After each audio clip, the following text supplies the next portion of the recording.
Bonjour amis prospecteurs, aujourd'hui on se trouve sur une très jolie plage. On va étudier avec nos amis de chez Minelab qui ont eu la gentillesse de venir nous voir l'Equinox 800. Voilà, c'est un détecteur qui est étanche à 3 mètres, qui se comporte super bien sur la plage. Mais tout de suite, je vais vous laisser vous présenter Julian et Vincent. Julian, je t'en prie.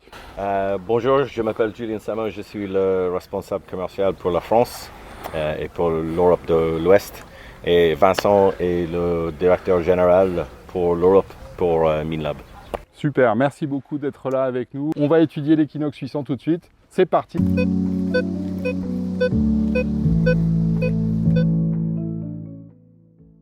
Equinox 800, vous avez un appareil toujours constitué, le disque, la canne, et cette canne-là, évidemment, on peut l'ajuster, donc elle s'adaptera parfaitement à votre taille. Et puis pour la ranger, elle sera courte, sans aucun problème. Voilà, donc moi, je vais la mettre grande taille, ça va être plus pratique. Une bague de serrage, une canne très stable. C'est un appareil qui est étanche à 3 mètres. Voilà, on peut le mettre dans l'eau, il n'y a aucune difficulté, jusqu'à 3 mètres. Donc c'est parfait pour faire de la plage sable humide. Voilà, l'appareil se met en route, il va se calibrer. Et puis après, il y a juste à choisir le programme et à partir détecter. Voilà, c'est prêt. Là, on va se mettre en programme plage, soit le 1, soit le 2. Pour aller sur le programme 2 du mode plage, il suffit d'appuyer une fois ici. Et voilà, c'est fait.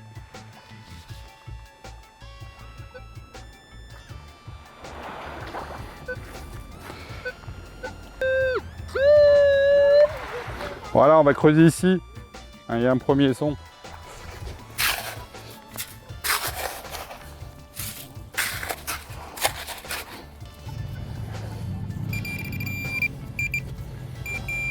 Alors voilà, un petit déchet, morceau d'alu, probablement. On va le mettre au recyclage. Je l'ai juste allumé, j'ai mis le mode plage numéro 2, parce qu'on est sur le sable humide, et on trouve des petits modules comme ça. C'était pas très profond, hein, c'était 10 cm environ.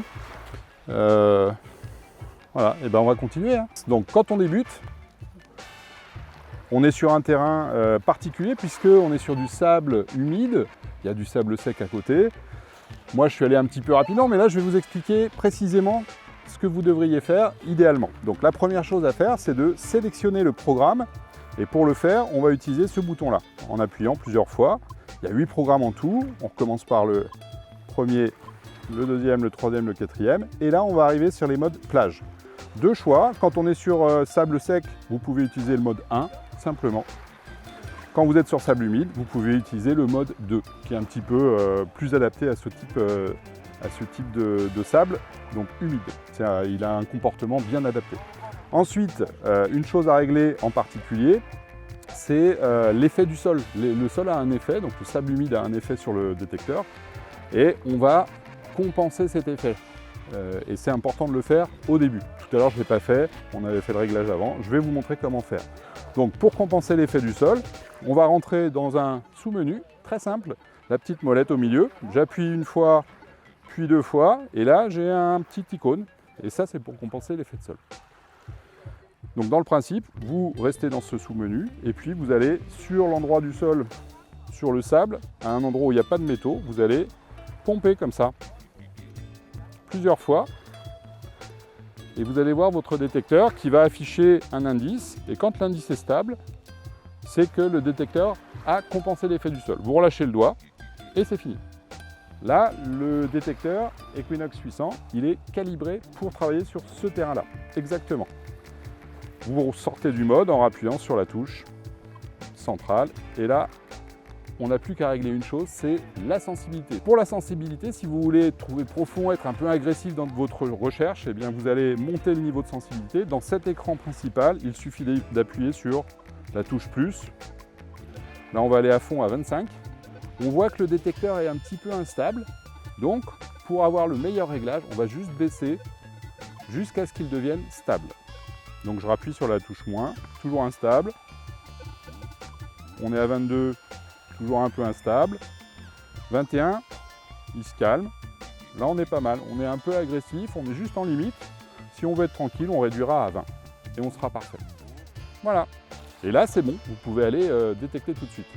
Alors, Vincent ajoute un détail. Donc, on a fait des réglages qui sont faits généralement juste au début, mais il y a aussi des bonnes pratiques à faire en fonction de l'endroit où on se trouve et en fonction du programme qu'on utilise. Et en l'occurrence, pour le mode plage, on va voir avec le défilement de la roulette qui va vous donner les sous-menus qu'il y a des choses qu'on peut faire et qui sont soit universelles parce que tous les menus s'affichent, soit dédiés à certains programmes. Et là, par exemple, on pourrait changer l'effet multiton et passer d'un ton de 5 à 50 ou à 2, comme on veut. Ça, c'est vraiment dédié à ce programme-là. Donc, vous le voyez bien, puisque quand on sélectionne le programme et quand on fait défiler les différents sous-menus, on voit que, par exemple, celui-là, le mode audio, pour réduire ou augmenter le son, le niveau sonore du détecteur, il est valable pour tous les programmes. Si je continue, là, on a le threshold qui est valable pour seulement 3 programmes principaux. Et si je suis en mode plage, là, on voit que je peux régler, et pas pour les autres, l'aspect multiton en modifiant les valeurs, soit 50, soit 5, soit 2, soit 1. Là, on est en réglage de base à 5, on ne va pas y toucher, il n'y a pas besoin pour débuter. Et il y a aussi une bonne pratique pour éviter d'avoir un détecteur qui se comporte, qui est un petit peu instable dans un environnement, parce que là on est quand même en bord de plage, certes, mais il y a une ville autour, il peut y avoir des antennes, la télé ou autres, les antennes radio qui peuvent perturber le détecteur. Il y a un sous-menu qui est important d'utiliser, je vais vous le montrer tout de suite. Juste avant de débuter la détection, après que vous ayez fait vos réglages, vous allez aller dans le sous-menu ici qui va gérer les interférences et qui va pouvoir adapter le détecteur à son environnement au niveau en termes d'interférences. Donc une fois que vous êtes ici, vous avez juste à appuyer sur valider et vous allez voir que le détecteur va analyser toutes les interférences environnementales et se cadrer là-dessus et se calibrer bien. Voilà. Là, cette fois-ci, on est prêt à y aller.